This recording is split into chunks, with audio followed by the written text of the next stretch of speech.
going to talk about 3 tips on how you can manage your anxiety during the layoff season, because uncertainty around your job can feel crippling.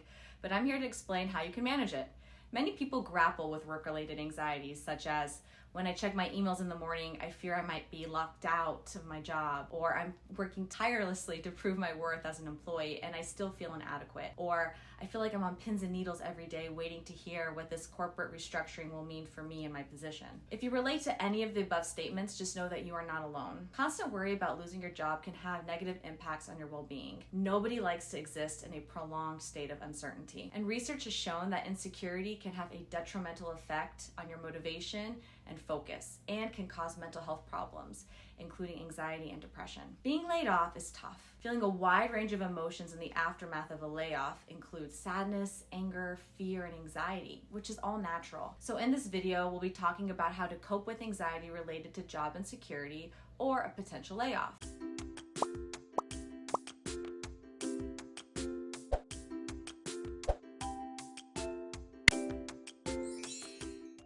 Okay, so let's get right into it.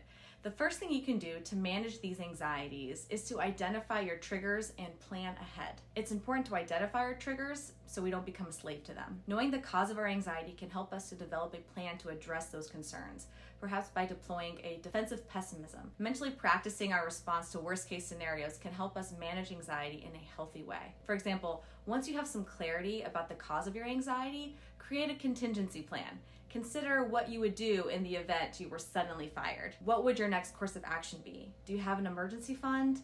Detail every step of your plan and consider your approach to dealing with issues like money, health, and employment. The activity of making a contingency plan will give you a sense of control, which can help quell your anxiety. The next thing you can try, or at least remind yourself of, is your strength. Because when you're caught in a challenging situation, trying to recall some of the hardest things you've successfully overcome in your life can really help you navigate that issue or that dynamic. Reminding yourself of how you've confronted and risen above adversity in the past is a well-proven resilience strategy. This will help you recognize your resourcefulness in the event that you do face a layoff. And lastly, your work is just a part of your identity. It's not all of it. People who reduce themselves down to one attribute, their job for instance, are more likely to feel dehumanized, like nothing more than a machine or tool, and have higher levels of disengagement, depression, and burnout. This highlights the importance of diversifying your sense of self. You can start by investing in several facets of your life, such as spending time on your hobbies, picking a new hobby, or getting back to something that you might have abandoned or enjoyed in the past, getting your fitness regimen back on track, looking to enhance your mental and physical well-being through activities that encourage you to move your body. And diversifying your identity can prevent you from losing any sense of who you are when things at work aren't going well. So to finish things off, losing your job is a difficult experience, but there are things you can do to help manage your anxiety during this time. Remember that you are not alone.